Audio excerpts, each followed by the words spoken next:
The galaxy expected Earth to scream. Every invasion began the same way. Panic. Chaos. Desperate transmissions flooding space like dying breaths. When the alien armada entered the solar system, every empire watching from the dark expected humanity to break. Instead, the stars went silent. Far beyond the edge of Pluto's orbit, space folded inward like torn fabric. A vast alien fleet emerged in perfect formation, stretching across millions of kilometers. Thousands of warships reflected starlight off blackened hulls carved with ancient symbols of conquest. This was the Karvax Ascendancy, a civilization that had erased entire species from history. Their fleets did not negotiate. They did not retreat. They arrived, and worlds died. Supreme Commander Vila Kyn stood on the command platform of the flagship Eternal Supremacy. His armored frame towered above his officers, for glowing eyes fixed on the holographic display of the solar system. 8 planets. 1 yellow star. 1 insignificant blue world. Earth. Confirm target, Vila said calmly. Confirmed, replied the sensor overseer.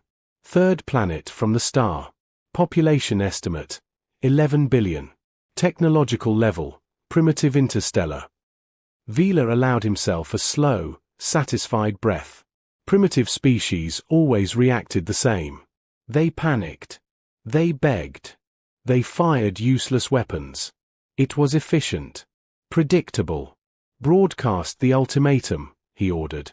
A transmission surged forward at light speed, repeating across every frequency humanity had ever invented. You have been judged unworthy. Surrender your world and serve, or be erased. The Ascendancy fleet advanced deeper into the system, engines glowing like artificial suns. Drones spread outward, mapping human defenses. There were satellites. Stations. Weak patrol ships. Laughable resistance. Then something strange happened. Commander, said the sensor overseer, hesitation creeping into his voice. Human transmissions have stopped.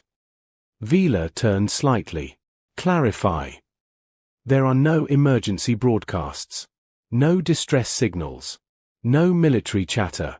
Their system is quiet. Silence. That was not normal. Most species screamed when they realized extinction was coming. They filled the void with prayers, threats, and pleas.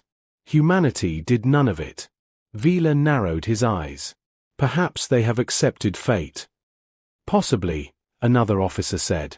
But our historical data shows humans are emotionally expressive under stress. Vila studied the glowing image of Earth. Blue oceans. White clouds. A peaceful illusion. Continue advance, he said. Mars orbit in 12 hours. The fleet crossed Neptune's boundary without resistance. No mines. No traps. Uranus passed beneath them. Still nothing. Even Jupiter's vast gravity wells hid no weapons. The human system felt abandoned. Too abandoned. Near Mars, Ascendancy scouts detected movement. A small human fleet, less than 300 vessels, waited ahead, holding position. Their ships were crewed by Ascendancy standards. Angular. Scarred. Built for survival, not beauty. Vila almost felt insulted. They mean to delay us, he said. Destroy them. The order rippled through the armada. Energy lances tore across space. Human shields collapsed instantly. Their ships burned, cracked, and vanished into debris fields within seconds. No escape pods. No counter-fire. Just destruction. Human fleet neutralized, an officer reported. Vila nodded. Proceed. The Ascendancy crossed the orbit of Mars. Nothing happened. For several seconds, the fleet advanced normally. Then a destroyer on the far left wing vanished. Not exploded. Not damaged. Gone.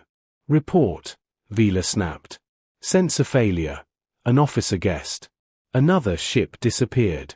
Then 3 more. Alarms erupted. Ships are vanishing, someone shouted. No energy signatures.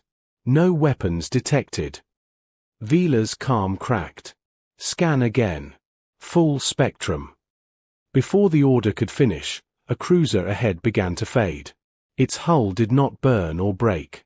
The metal simply unraveled, turning into dust that dissolved into nothing. Escape pods launched, then vanished mid-flight. By the Ascended, an officer whispered, "Stop the fleet." Vila roared. Too late. Any ship that crossed a specific invisible line near Mars was erased. Those behind it remained untouched. The boundary was perfect. Absolute. "What is this weapon?" Vila demanded. "No weapon detected," the sensor overseer said, shaking. "No radiation. No field. Nothing exists until it destroys us." Another cluster vanished. Hundreds of thousands of warriors, gone without battle. Then a signal appeared. A human transmission. It did not use force. It did not override systems. It simply existed, perfectly translated. "You were warned. The boundary is absolute." Vila stared at the message. "How do they know our language?" No one answered. The fleet halted, frozen at the edge of annihilation. Half of the armada was gone. The rest hovered, powerless. Then the silence broke. A single human ship emerged from behind Mars. It was small, unarmed. No shields raised. It transmitted a message. "This is Director Elena Ward of the United Terran Defense Network," the human voice said, calm and steady. "You crossed a line you were never meant to see." Vila felt something unfamiliar tighten in his chest. Fear. "You are not warriors," Ward continued. "You are trespassers. Humanity does not conquer. We prepare." The transmission ended. The stars remained quiet. And for the first time in recorded galactic history, an invasion fleet realized it had already lost, before ever seeing Earth. The Carvax fleet hovered at the edge of the unseen boundary, frozen in disbelief. Where 12,000 warships had once filled space, now there were gaps, silent, empty scars where reality itself seemed erased.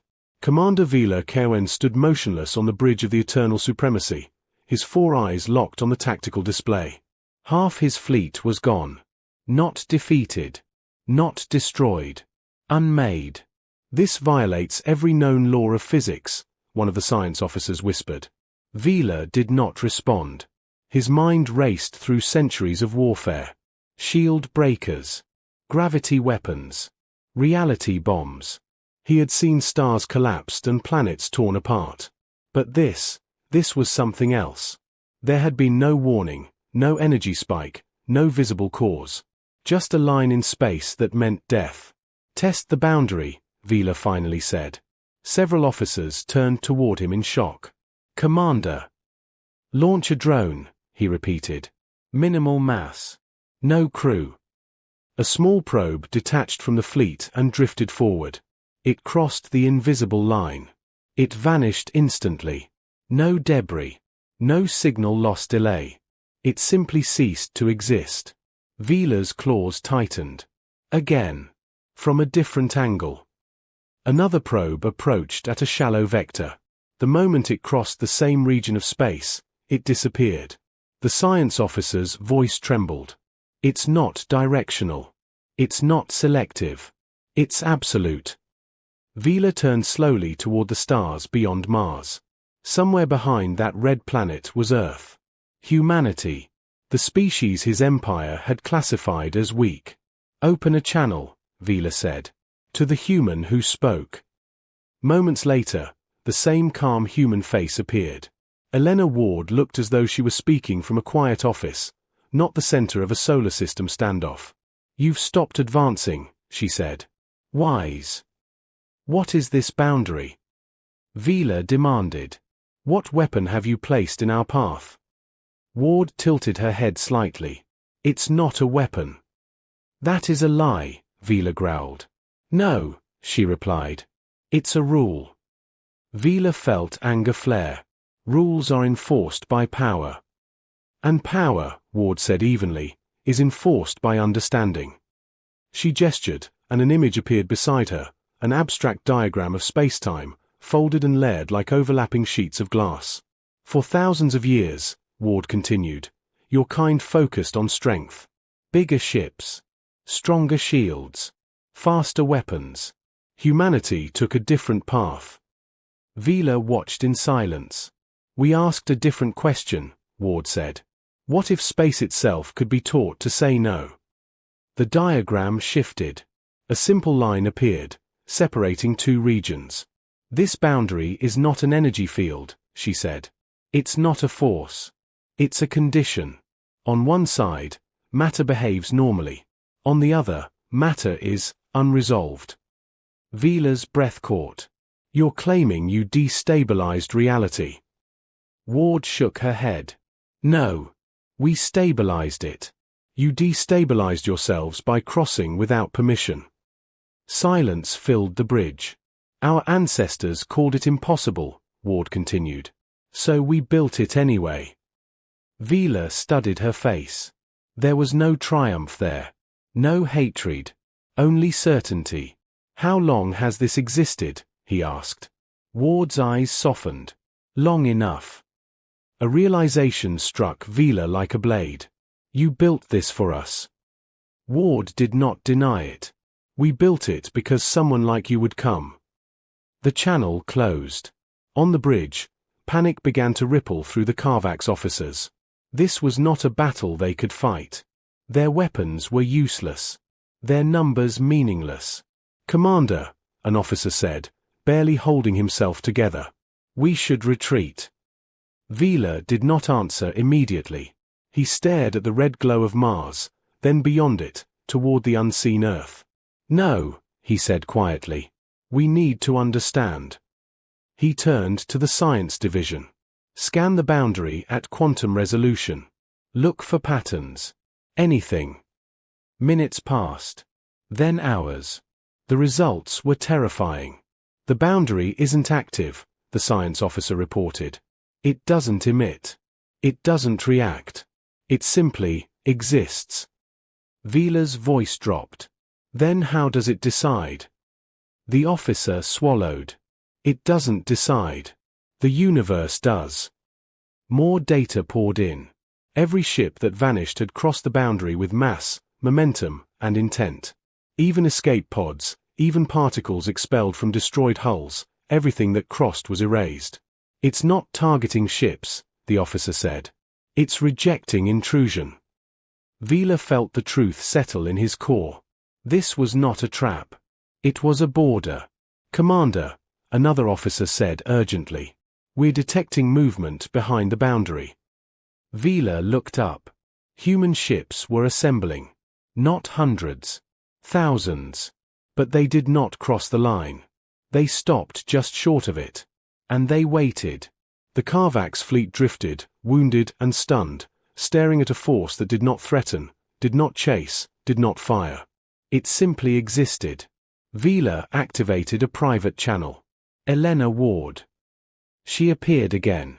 You see now, she said. You could have destroyed us completely, Vila said. Ward nodded. Yes. Why didn't you? Because humanity remembers something your empire forgot, she replied. Survival isn't about domination. It's about restraint. Vila exhaled slowly. What do you want?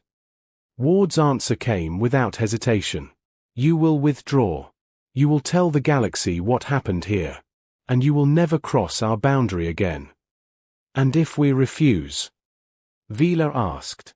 Ward's expression did not change. Then there will be nothing left to refuse with. Vila closed his eyes. For the first time in his long life, conquest was not an option. He looked at the shattered remains of his once unstoppable fleet. At the silent line in space. At the calm human ships waiting beyond it. We withdraw, he said. The order rippled through the fleet. Engines ignited. The Carvax ascendancy turned away from Earth. And across the galaxy, ancient empires would soon learn a terrifying truth. Humanity did not guard its home with weapons. It guarded it with reality itself. The retreat of the Carvax fleet did not go unnoticed. Across the galaxy, long-range observers watched in disbelief as one of the most feared armadas ever assembled turned away from Earth. No victory signals followed. No triumphant broadcasts. Only silence, and a rapidly spreading rumor that something impossible had happened near Mars. Vila Keown stood alone in his command chamber as his fleet fled the solar system. The stars ahead felt colder than before. He replayed the sensor data again and again, searching for something he had missed. A weapon. A flaw. A weakness. There was none. When the fleet finally reached safe hyperspace distance, the reports began pouring in. Other empires had detected the anomaly.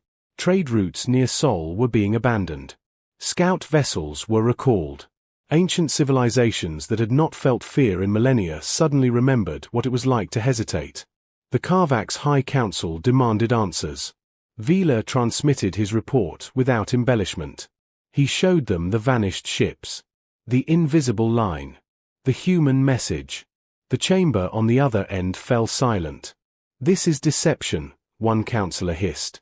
"It is reality," Vila replied. "And we are not prepared for it."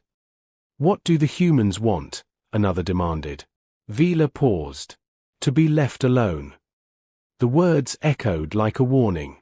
Meanwhile, within the solar system, humanity remained calm. Elena Ward watched the Karvak's fleet disappear from the observation chamber beneath Earth's surface. Around her, scientists, engineers, and analysts monitored thousands of systems.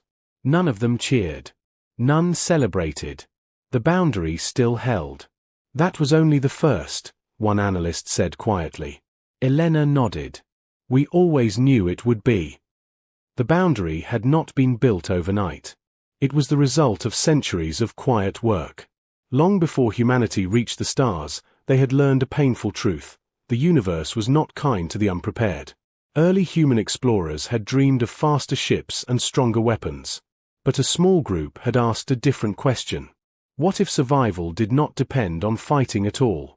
They studied gravity, time, probability, the fragile rules that held existence together. Not to break them, but to understand where they bent. The boundary was born from that understanding. It did not attack. It did not chase. It did not punish. It simply enforced consent. Back in deep space, the Karvak's fleet limped toward home. Morale was shattered. Crews whispered in corridors. Warriors who had faced planetary bombardments now avoided the windows, afraid they might see that invisible line again. Vila received a priority transmission. It was not from his empire. It was from another power. "We request dialogue," the message said. "Regarding Earth." Vila exhaled slowly. The galaxy was already circling. On Earth, Elena received similar messages. Dozens of them. Some polite. Some desperate. Some thinly veiled threats. She ignored them all. Humanity did not announce its strength. It demonstrated boundaries and let others decide what to do with the knowledge. Days passed. Then weeks. No fleet approached Sol. But the galaxy did not forget. A small neutral vessel eventually stopped just short of the boundary. It made no aggressive moves. It transmitted a single message. "We wish to observe." Elena allowed it. The ship hovered at the edge of the line, its sensors straining to understand what could not be measured. It recorded nothing useful. But its presence was symbolic. The galaxy was learning where Earth stood. Vila watched the reports with grim fascination. Empires that once competed for dominance now debated caution. Expansion routes shifted. War plans were rewritten. For the first time, Earth was not a prize. It was a question. What kind of species built a defense so final, and then refused to use it aggressively? The answer unsettled them. Elena stood before a council of human representatives days later. They were not kings or emperors. They were scientists, planners, and civilians chosen by merit, not power. "The boundary is stable," she said. "But it was never meant to rule the galaxy." "Others will fear it," one representative said. "They already do," Elena replied. "Fear isn't the problem. Misunderstanding is." "Should we explain it?"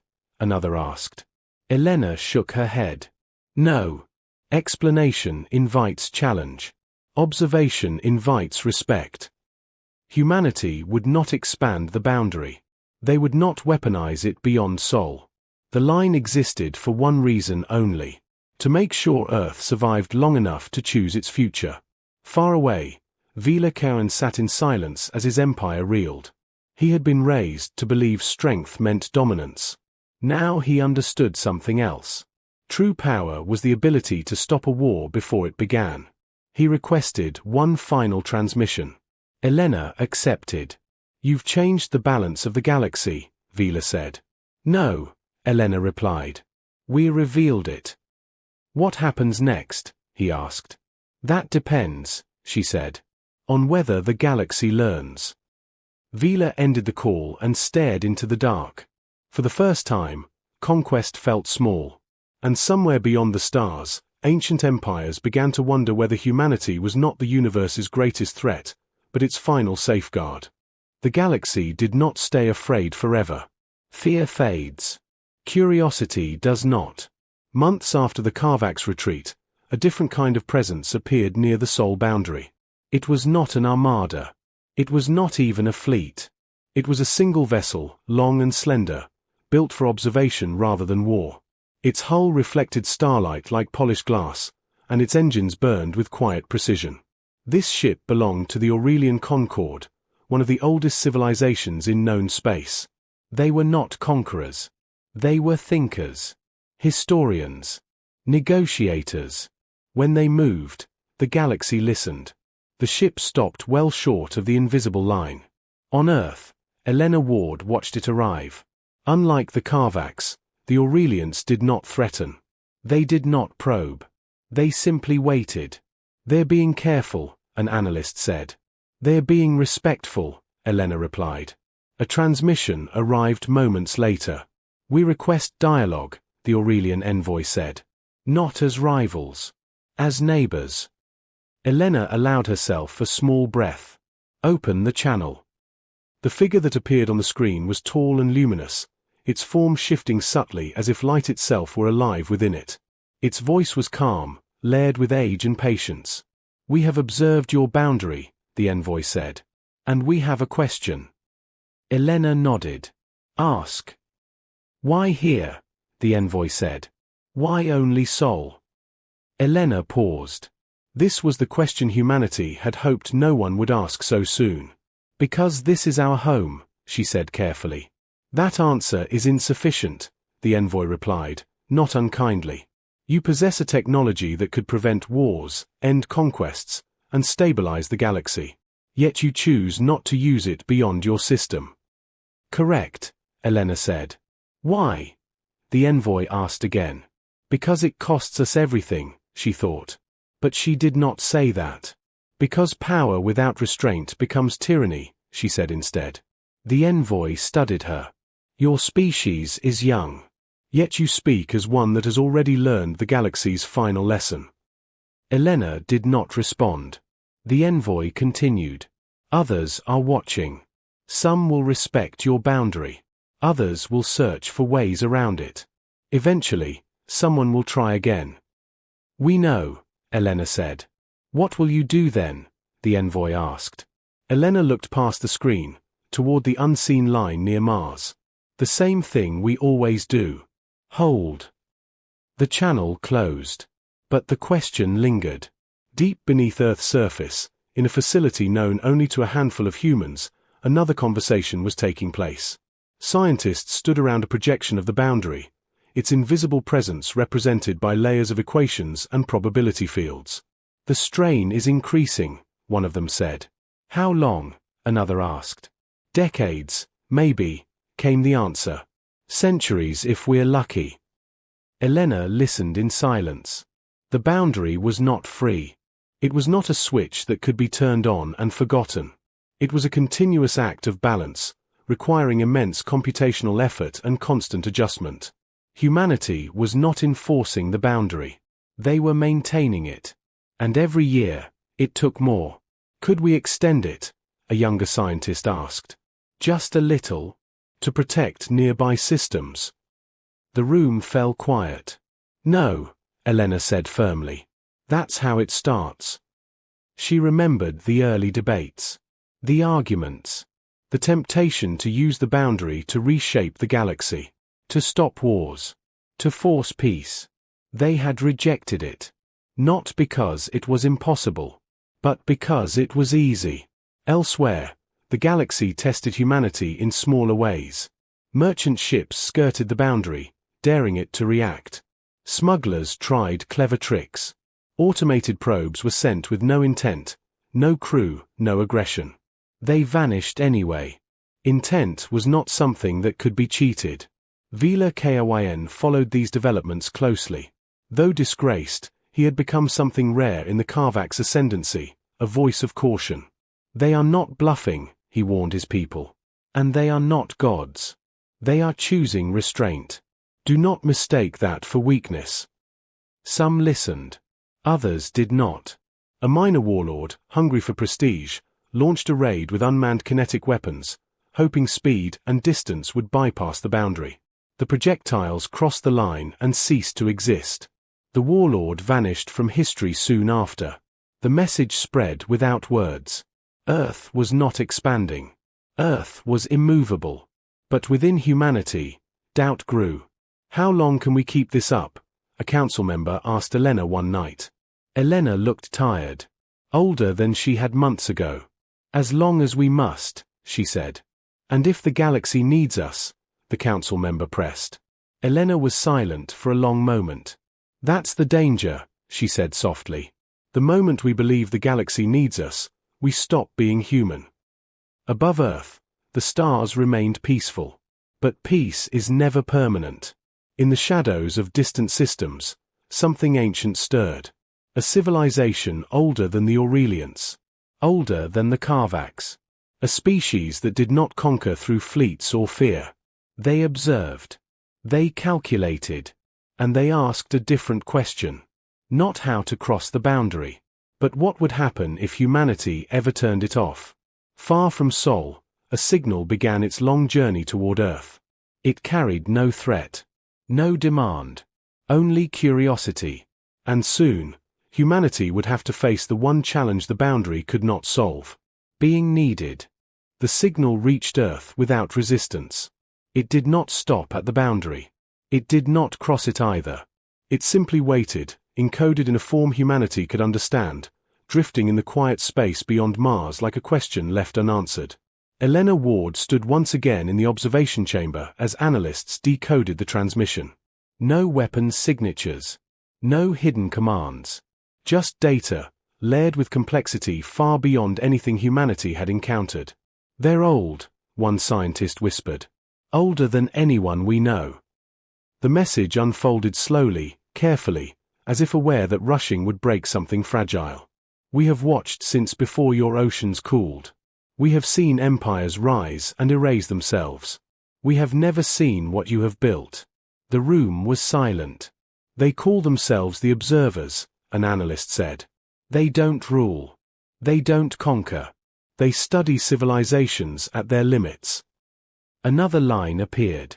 You created a boundary that cannot be forced. Yet you refuse to use it to command others. Why? Elena closed her eyes for a moment. This was the moment humanity had feared without admitting it. Not invasion. Not war. Judgment. She authorized a reply. We built it to survive, she said simply. Not to rule. The response came almost instantly. Survival is the first instinct. Restraint is the rarest evolution. The observers revealed more. They had seen countless species reach great power. Every one of them eventually used it to shape the universe in their image. Peace imposed by force. Order enforced by fear. Each time, the result was the same. Collapse. You're asking us not to become what everyone else became, one council member said quietly. No, Elena replied. They're asking us why we didn't. Another message arrived. Your boundary is not your greatest creation. Your refusal to expand it is. Across the galaxy, word spread quickly. Not of a new weapon, but of a decision. Empires that had waited for humanity to overreach found nothing to react to. There was no expansion. No demands. No enforcement beyond Sol. Trade resumed carefully. Borders stabilized. Wars slowed, not because humanity stopped them, but because no one wanted to provoke the one species that could, yet chose not to. Vila Kaoen watched these developments from exile. He had lost his command, but not his understanding. They didn't defeat us, he told those who still listened. They outgrew us. The boundary near Mars remained, unchanged and unwavering. But humanity did not build another. Years passed. The strain on the systems grew heavier. Maintaining the boundary demanded sacrifice. Entire research sectors were devoted to balance instead of progress. Faster ships were delayed. Expansion slowed. Humanity accepted it. One day, a young engineer asked Elena the question that would define the future. What happens when we no longer need it? Elena looked at the stars for a long time before answering. Then we turn it off.